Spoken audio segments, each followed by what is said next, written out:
Tekken celebrates its 30th anniversary this year, and I've been a fan almost since the beginning. It's my favorite fighting game series ever, and one of my favorite video game franchises overall. I mean, where else can you play as a bear and kick the devil's ass? In outer space, with a salmon! Since PlayStation also celebrates its 30th anniversary this year, I want to jump back in time, all the way back to those first 3 Tekken games on the original PlayStation, and rank their battle stages. This was back when stages were just static background images that you couldn't interact with, yet I've always cared a lot about them. Stages give fights context, story, and atmosphere, and in Tekken 2 and 3, stages even belong to specific characters and work as reflections, or extensions even, of their personalities. There are a total of 50 stages across the first 3 games in the series that I want to rank from worst to best. Visual presentation, background music, and, if applicable, their character connection are all equally important ingredients in a Tekken stage that I'll take into consideration in my ranking. So let's go revisit all of the stages from the first generation of Namco's epic fighting game saga so I can show you how I rank them. Enjoy!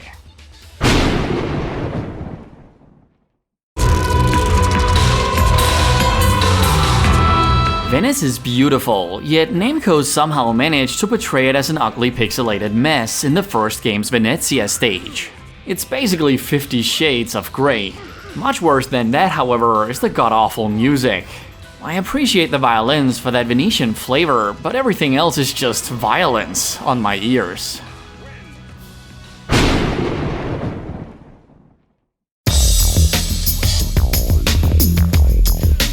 True Ogre's Temple is basically the same stage as Ogre's Temple in Tekken 3, but with the lights out. This gives it a pretty frightening presence, but it also means that there's not much to judge here, besides the floor. Which admittedly is a nice looking floor, but it's not even unique to this stage, so yeah.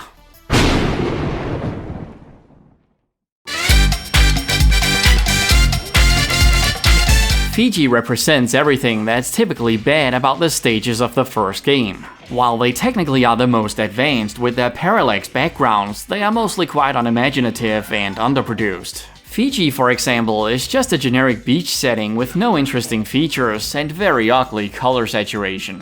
I cherish the background music, however, as it's equal parts awesome and cheesy.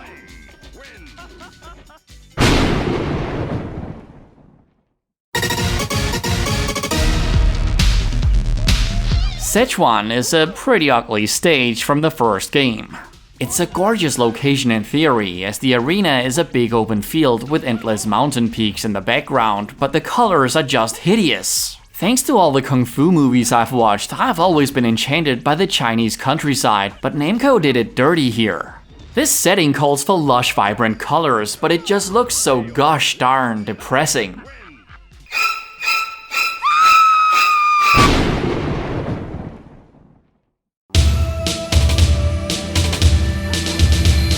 Namco had the right idea when they decided to feature a landmark as recognizable as the Acropolis as a stage.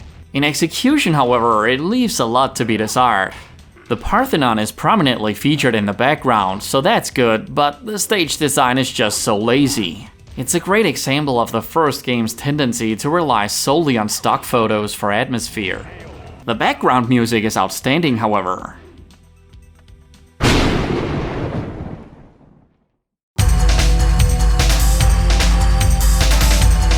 Windermere is such an unusual setting for a violent martial arts battle due to how idyllic it is. I guess Namco just wanted to have a British stage in the game, but then why not Stonehenge? Anyway, it's a very nice, picturesque location, but it's also very busy with lots of mid-layer objects, which makes it look quite messy. But overall, it's a fine stage.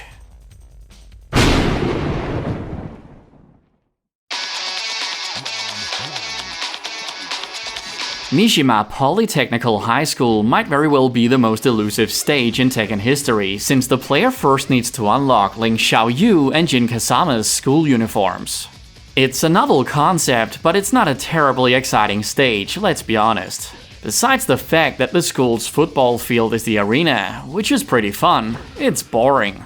Like math class boring.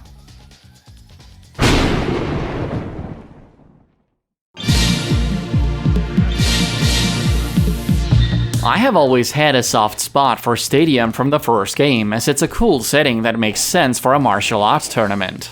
And that Jumbotron in the background is just awesome. It's also based on the actual Chiba Marine Stadium, which is a nice touch. As usual with the stages of the first game, however, the colors are too much, which makes it a bit of a strain on my eyes. I do think it's more bearable here though, compared to some other stages.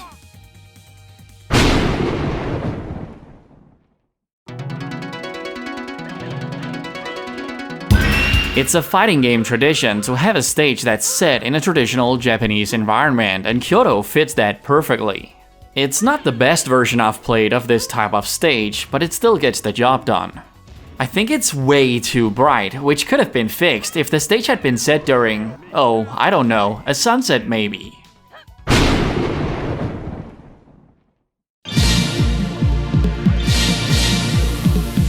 There are a bunch of desert-themed stages in the Tekken series, and Grand Canyon is my least favorite of them. The spectacle of the real thing just doesn't translate to a static background image. It's Bruce Irvin's stage in Tekken 2, so I assume this is the remote wilderness where he lived as a sole plane crash survivor. Off of human remains. Allegedly.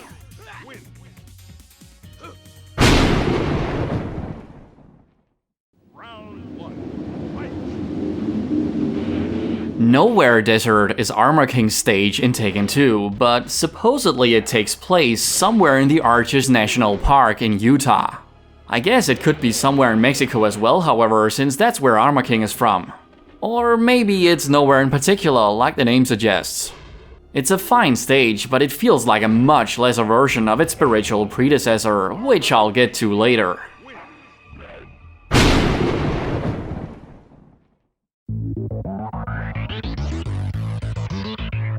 Junkie Mansion is Dr. Boskonovich's stage in Tekken 3, which makes it one of the rarer stages when you consider how difficult he is to unlock. It represents him very well, as the random mess everywhere in the background supports the idea that this guy is a mad scientist with back problems. I would have loved a crazy Dr. Frankenstein type lab, but it's still a pretty good stage.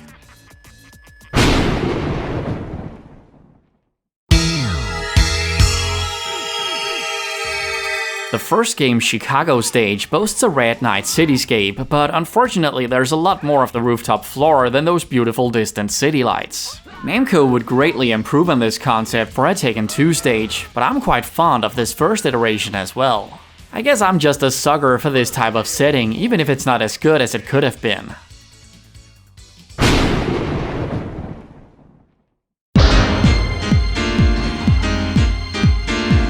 Athens is Nina Williams' stage in Tekken 2, with a special guest appearance by the Acropolis again in the background. Just like in real life, however, the Parthenon is more iconic from afar than up close, so this stage works better overall. It's also a much more produced stage that makes the setting feel more engaging. Plus, the background music fits Nina really well, and that house piano makes me very nostalgic and longing for the 1990s.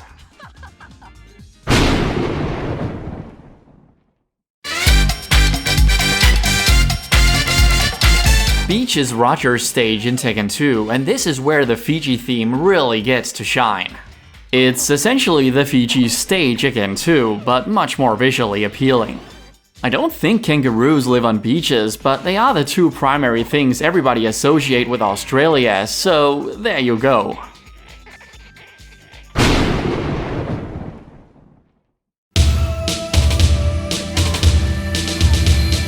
Hills is a Tekken 2 stage that's shared by Alex and Kuma. In fact, it's the only shared stage in that game. It's an interesting one since it's a strange looking landscape to begin with, and upon further inspection it's got fossil impressions and dinosaur footprints on the ground. I like when stages don't follow a generic template, which Hills certainly doesn't.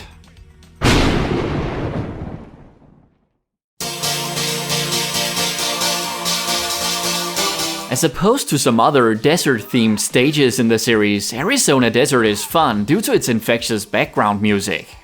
I kid you not, this track has been ingrained in my brain for the past 25 years or so.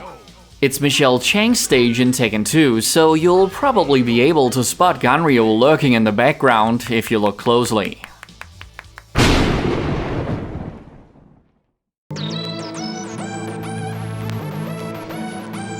Laboratory Courtyard is a Tekken 3 stage that's shared by Gunjack, Anna, and Mina. I guess this is the facility where the Williams sisters completed their cryosleep, and since it supposedly is located in Russia, it makes sense as Gunjack's stage as well.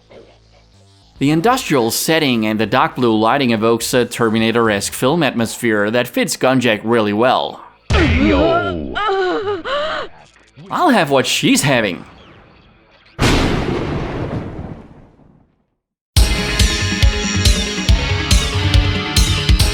Cambodian Wetlands is Kunimitsu's stage in Tekken 2, but to me it looks neither like Cambodia nor Wetlands. It's a very picturesque stage that essentially is a much prettier version of Windermere. Like, that tree on the horizon is stunning. It's a total mismatch, however, with not only the background music but Kunimitsu as well. It doesn't reflect her enigmatic personality or menacing look, but at least the music does that.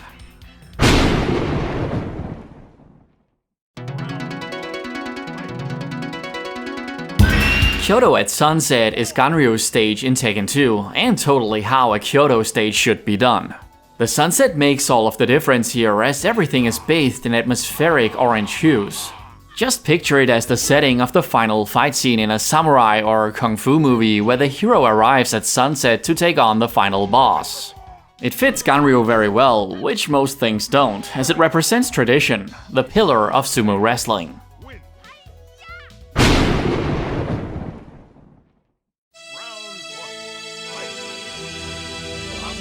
Mirror Darkness is a very memorable Tekken 2 stage that unfortunately has an error that holds it back. You see, as a kid, I was blown away by the reflection in the background mirror, and I still think this is a really cool effect, but why are the friggin' non-diegetic inserts also reflected in it? That's just really stupid.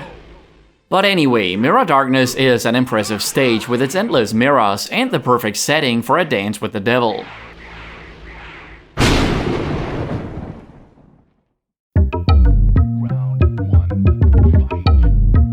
Forest is a Tekken 3 stage that's shared by Yoshimitsu and Mokujin. There is nothing wrong with it per se, but compared to a similarly themed stage I'll get to later, it lacks atmosphere. I do really like the forest setting though, and the Manji Clan fortress in the background is nice as well. It's also worth noting that Mokujin's woody theme sounds like it's being played on his body, which is an amusing mental image.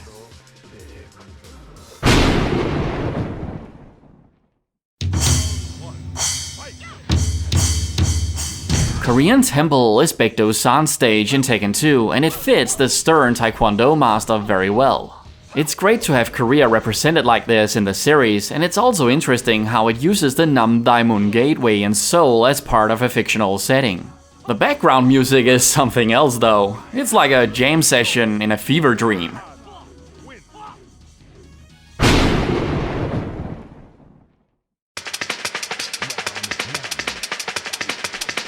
Punk Alley is a Tekken 3 stage that's shared by the game's American tough guys Brian Fury and Paul Phoenix.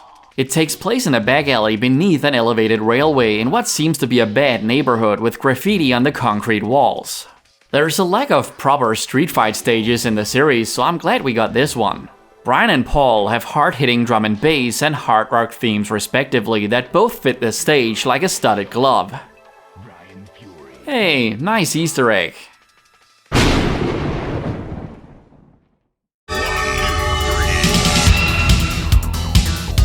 Launchpad is Lee Chaolan's stage in Tekken 2, and it's a good one. It's set within a dark hangar with a huge space shuttle in the center.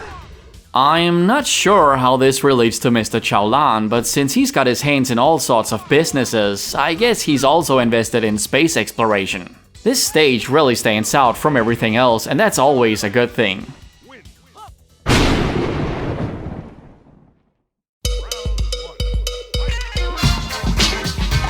New York City is Paul Phoenix's stage in Tekken 2, and it's set on a platform somewhere in the New York City harbor. The background is full of landmarks such as the Statue of Liberty and the iconic skyline of the Big Apple. It's a great reflection of Paul's bold and cocky attitude. The 1970s inspired background music is awesome as well.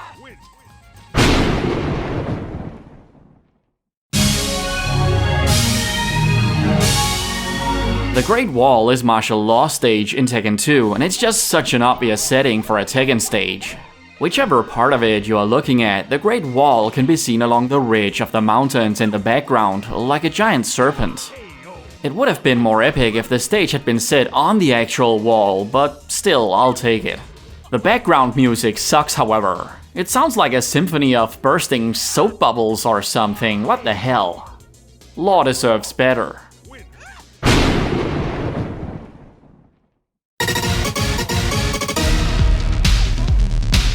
Sichuan Fields is a stunning Tekken 2 stage, but I always thought it was supposed to be Machu Picchu there in the background. Apparently that's just some mountain village somewhere in the Sichuan province of China, which does make sense considering it's Wang Jinrei's stage. Machu Picchu or not, there is no denying the absolute beauty here.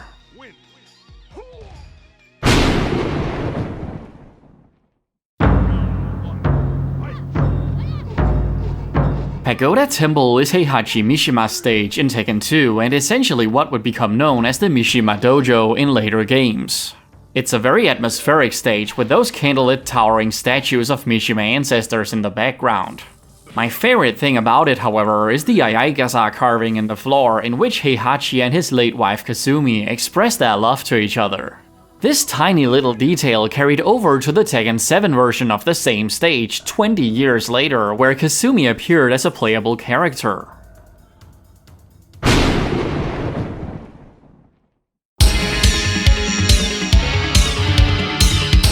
Angkor Wat is about as epic as you can get when it comes to real-life locations for Tekken stages. Unfortunately, it's a stage from the first game, so it's not as visually appealing as it could have been. Had it been a Tekken 2 or 3 stage, it would have been magnificent. It's mainly this high in the ranking due to the iconic background music, which remains one of my favorite Tekken tracks ever.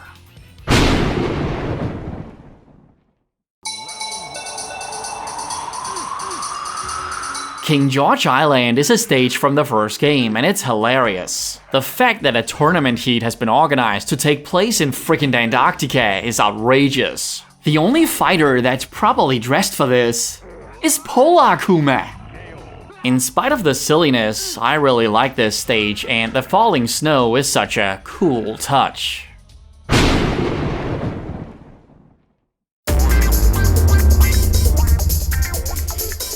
Taekwondo Dojo, or Taekwondo if you will, is Hwoarang's stage in Tekken 3. I have always imagined this dojo to be what's behind the gate in Baekdo-san's stage. It's a pretty fancy dojo that looks more like a place of worshipping than a place of kicking. The stage nicely reflects the disciplinary side of Hwoarang, less so his bad boy biker image.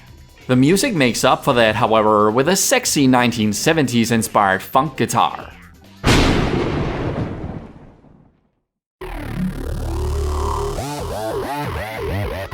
Mexican Temple is a Tekken 3 stage that's shared by Julia Chang and Heihachi Mishima of all people. It's set within an Aztec pyramid with beautiful murals and stone carvings in the background. There's also a tunnel that leads to Ogre's Temple in the center of the pyramid, so this stage is basically the bridge between the outside world and Ogre's world, which is pretty interesting.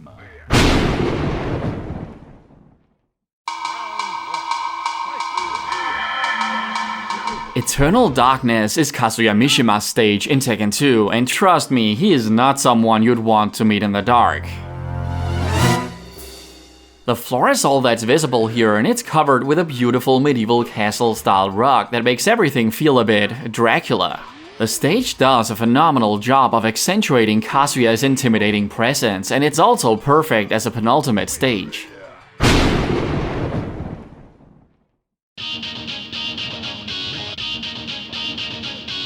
Carnival is Ling Xiaoyu's stage in Tekken 3, and it's basically an extension of her tirelessly cheerful demeanor. In the game's manual, we are told that Xiaoyu loves amusement parks, so this stage is a great fit for her. I love how different this stage is and how excellently it complements Xiaoyu, but I'm also disappointed that the music doesn't reflect this setting.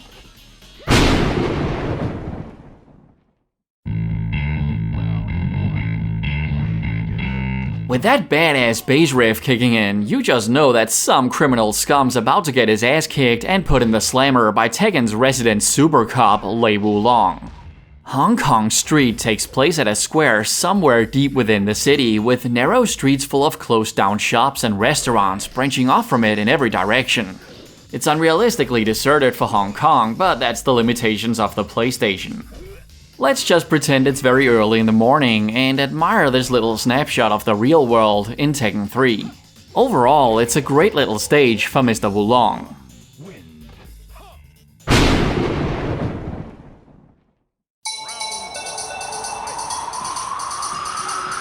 It seems like it was a goal of Namco's to feature as many iconic landmarks in the Tekken games as possible, since even Taj Mahal got one in Tekken 2. It's Anna Williams' stage, which is very fitting, as it too is remarkable for its beauty. From the stunning mausoleum itself and its reflection in the Yamuna River to the ornate mosaics on the ground, this stage is just gorgeous. Unfortunately, the recycled King George Island background music is a total mismatch, but it's still an astonishing stage. Round 1. Ogre's Temple is Ogre's stage in Tekken 3, and it's very similar to the Mexican Temple stage, but with a more captivating presence. Where Mexican Temple showed a tunnel that led to this stage in the background, this stage shows that tunnel from the other side, where it leads to the light. There's some heavy symbolism right there. Ogre did after all murder half a dozen Tekken characters. Well, until they retconned all of them to have survived at least.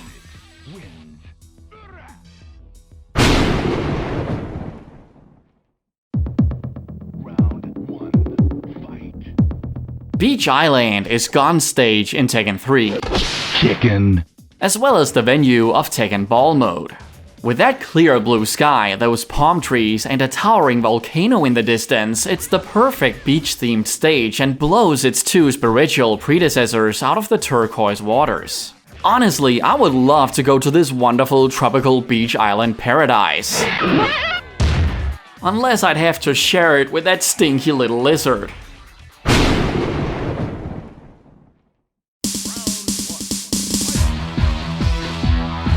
From the street to the rooftop, Lei Wulong's got some pretty cool Hong Kong themed stages. His Tekken 2 stage is a much improved version of the Chicago stage from the first game, as Hong Kong's night skyline is prominently featured in the background.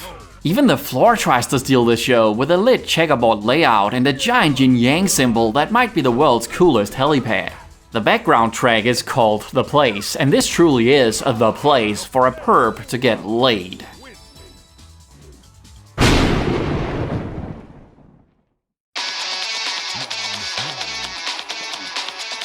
Tiger Dojo Tokyo is Jin Kazama's stage in Tekken 3, and this one is basically universally revered for its bitchin' background music. But it's pretty awesome from a visual standpoint as well. The dojo overlooks a forested valley enshrouded in mist and is adorned with tiger and dragon themed wall art. In East Asian culture, tigers and dragons are seen as eternal rivals, with tigers representing a fighting style based on brute force, while dragons represent a fighting style based on technique. I suppose this is where Jin spent years trying to master both under the tutelage of his grandfather, Heihachi Mishima.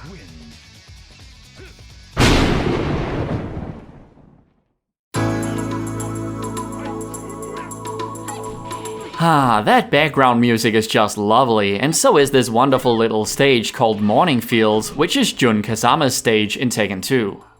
It's like something straight out of a Studio Ghibli movie. I don't think it's supposed to be in Japan, however, as I'm pretty sure that's Stonehenge in the background. That's strange, but the music fits her and the stage so well that it ties it all together.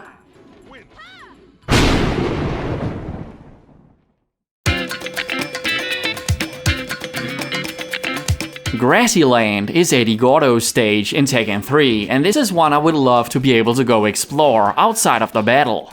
An unusual lot of care went into the design of this stage, judging by its numerous points of interest, such as the carved face in the mountain and the rock arc.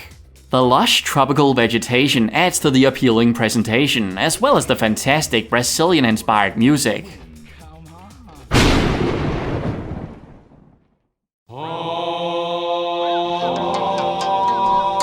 Serene Forest is Yoshimitsu's stage in Tekken 2, and it's always been one of my favorites. It takes place in a clearing in the middle of an old-growth forest full of enormous trees. It's a beautiful and isolated location that reflects Yoshimitsu's enigmatic character. The Manji clan singing in the background adds a mysterious and slightly eerie layer to it that really makes the forest come alive.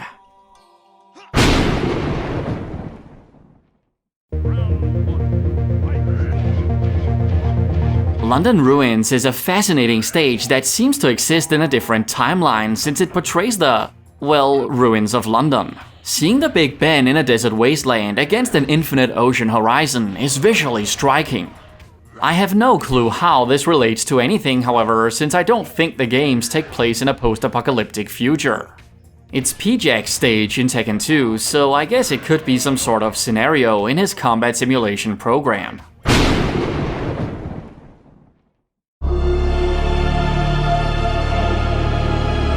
Monument Valley is the best stage from the first game. In fact, it's one of the best Tekken stages, period. The stage uses a unique setting sun effect that gradually changes the color of the sky, which easily makes it the most advanced stage of the first generation of Tekken games. This stage was clearly designed with a lot of care, including the music, which is downright terrifying. The combination of this music, the desolate setting, and the approaching nightfall makes Monument Valley incredibly atmospheric.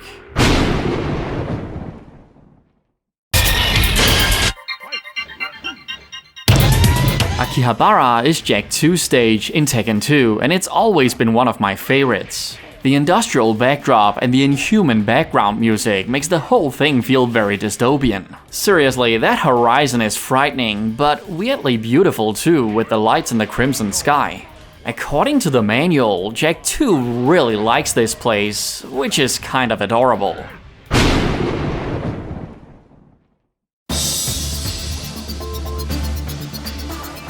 Skyring is King's stage in Tekken 3, and it's unlike anything else. It's literally a rig in the sky that resembles a professional wrestling ring. I don't know why there's this thing in the sky, nor do I know why it looks like a professional wrestling ring, but I'm all for it. King, of course, is a professional wrestler, so it's clever how this stage reflects that. The floor is metal grating, by the way, which would make me absolutely sick with acrophobia. Skyring is, without question, the most unconventional stage in the first 3 games, and I just love it for the creativity.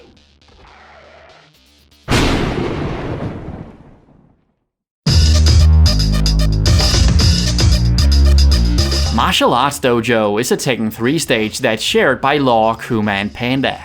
It's set at a remote kung fu dojo in the mountains of central China with a 9-dragon wall in the background and the finest panoramic view on planet Earth. It's a perfect place for Tekken's resident Bruce Lee pastiche to unleash Dragon Fury, and the background music is absolutely epic. I simply could not have asked for a better overall package for my main.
King was my first ever video game idol, and to this day, I still find his cathedral-themed Tekken 2 stage magical. Church Sanctuary is stage design perfection.